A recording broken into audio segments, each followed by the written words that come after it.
All right, so we're gonna pick up a couple more radiation notes here. And the first thing we're gonna talk about is this fission. I think you guys already filled in a line of stuff for this, so this actually should help us out get through this a little bit quicker. But I'm drawing one thing at a time here to emphasize. So I have this uranium 235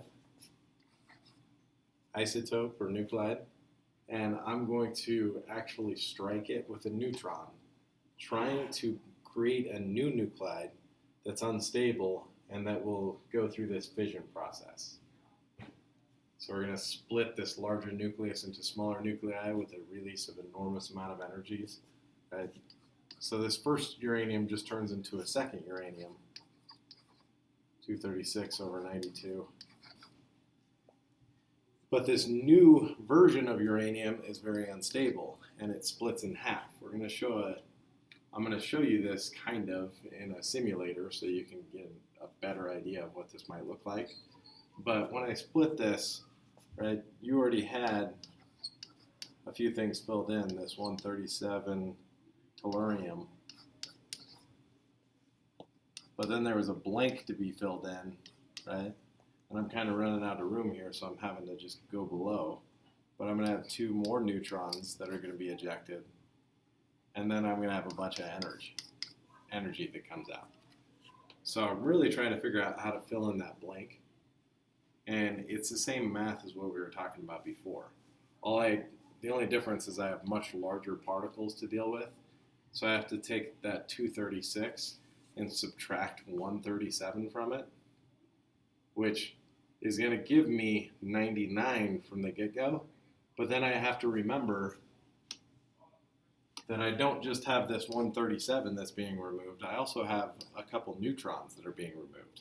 So I have to subtract two more, right, from that mass, because neutrons do have a significant mass. So I'm going to end up with a mass here of 97. So again, 236 minus 137 gave me 99. Subtract two more neutrons, I got 97 now. But 92 minus 52 should just give me a 40 here. And again, the neutron doesn't affect that atomic number, so I don't have to worry about that there.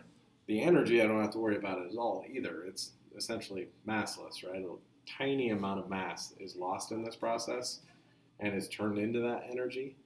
In fact, that's what Einstein was famous for to begin with.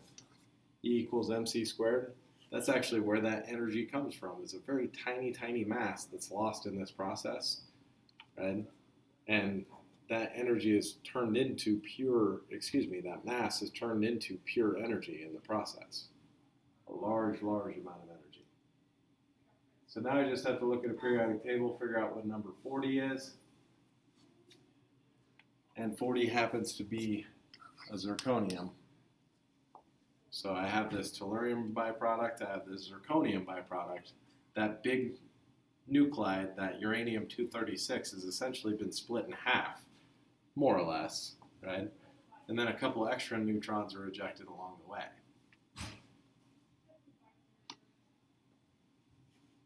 Now the reason why those extra neutrons are important is because they can actually trigger additional events. Those neutrons go on to make more of these 236, right? I just start this whole process all over again. This neutron from back over here, both of these neutrons can come right back to the beginning. You can hammer a few more of those uranium-235s, turn them into 236s, and keep this process going. So I have these three different types of reactions, fission events. Right? There are subcritical reactions where less than one of the product neutrons cause additional events. This is subcritical because essentially if less than one is causing a new event, eventually this just fizzles out.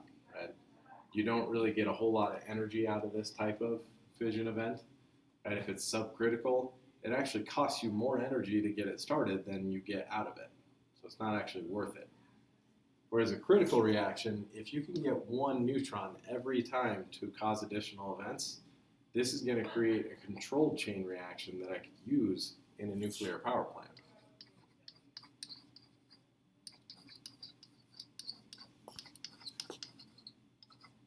All right, so we'll talk about that a little bit. I'll show you that in a simulator as well. But I want a controlled chain reaction in a power plant because if you get too much energy all at once, you can cause an explosion. And that's what happens in a supercritical reaction. The original time we used this, we were actually trying to create a supercritical reaction where a bomb would actually explode. Right? But if you have more than one neutron causing additional events, the amount of events increases exponentially, and you end up with so much energy being contained that it's not containable, right? There's so much energy that you're going to eventually have that explosion, and that's where that original atomic bomb came from. We were trying to do that, right? Now we use that kind of reaction for much more productive things. We can power lots and lots of cities in this country with nuclear power plants.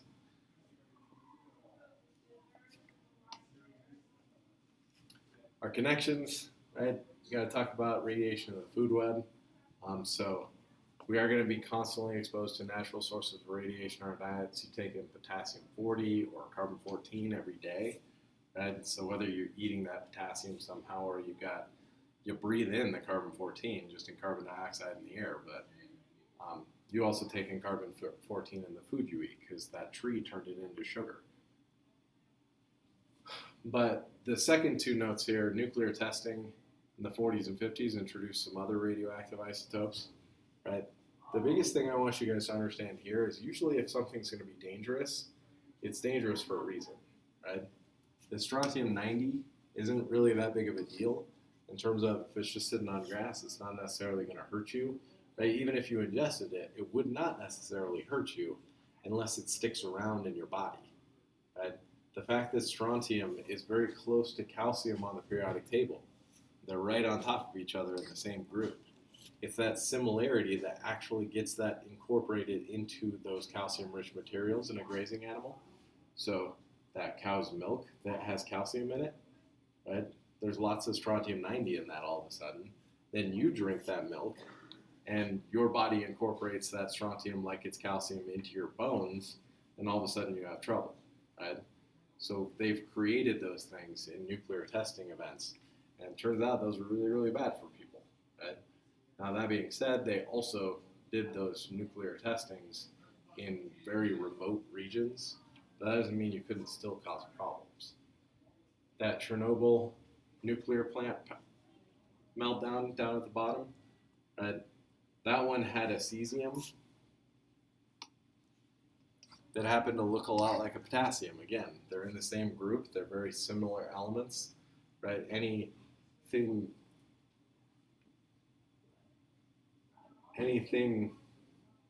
could incorporate that cesium like it's a potassium, right? That's where you get in trouble.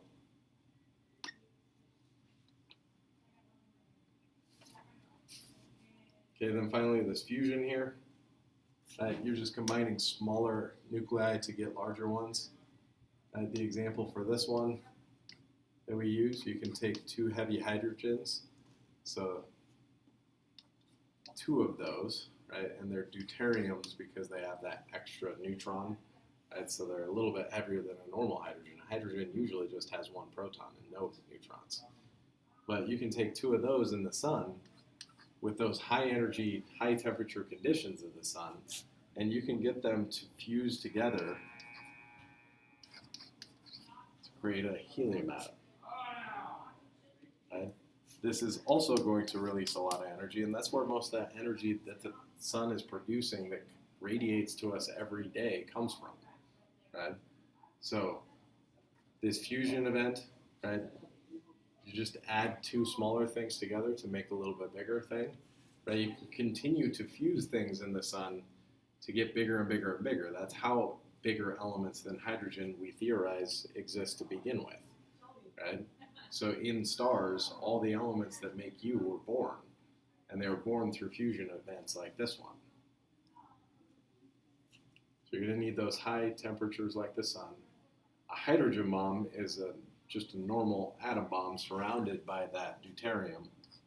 Right? So if you put heavy water, right? So it's basically H2O, obviously, but the two hydrogens in it, in that water, are those heavy deuteriums. When that original bomb explodes, right, you can create a second explosion because you created that high energy conditions needed to get that hydrogen fused to make a helium. So hydrogen bombs are just like two bombs in one, right? You have an atomic bomb that triggers that second fusion event that would create an even bigger explosion. So you started out with a fission, but then you end up with a fusion event. We want to learn how to control that fusion, right? We can't really control it because you need super high energy conditions to make it work. But if we could get cold fusion to occur, right, low energy fusion to occur, we could provide a safe and almost limitless supply of energy. Because if the only byproduct of this whole thing is helium, which is not actually harmful to anything, right? It's a noble gas that's inert. It's not going to hurt anything. In fact, if you leave it alone, it will just float off into space, right, with the rest of the helium in the world and in the universe. Right? So it would be almost perfect in terms of there'd be no pollution. You'd get tons and tons of energy, but we don't know how to do it in low energy conditions. A lot of potential there, but there's not really much we can do. Otherwise, we do obviously use the sun as an energy source, and it's doing this event.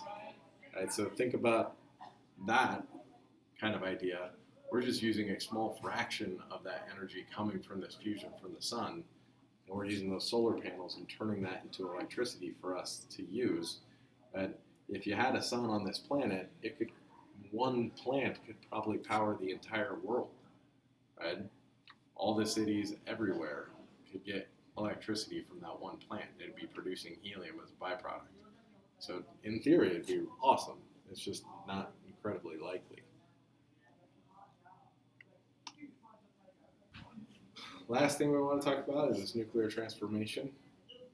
We'll cover other stuff in class, just in case.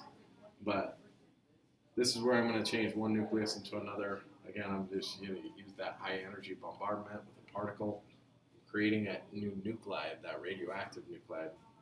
So it's actually similar to the start of that fission that we talked about. I need to probably hit an atom with a high energy neutron again, right? So this is another version of uranium, but we're not going to get the same thing to occur. So I have this uranium-238 here. I hit it with a neutron, and I make uranium that now has a mass of 239. And this event here is technically a fusion. I did take two smaller nuclides, right? That neutron's about as small as you can get, and made a bigger one out of them. So that's technically a fusion event. But now this 239 uranium is unstable, and it's going to go through a beta decay. And remember, beta decays add protons that didn't exist before because you emit that beta particle.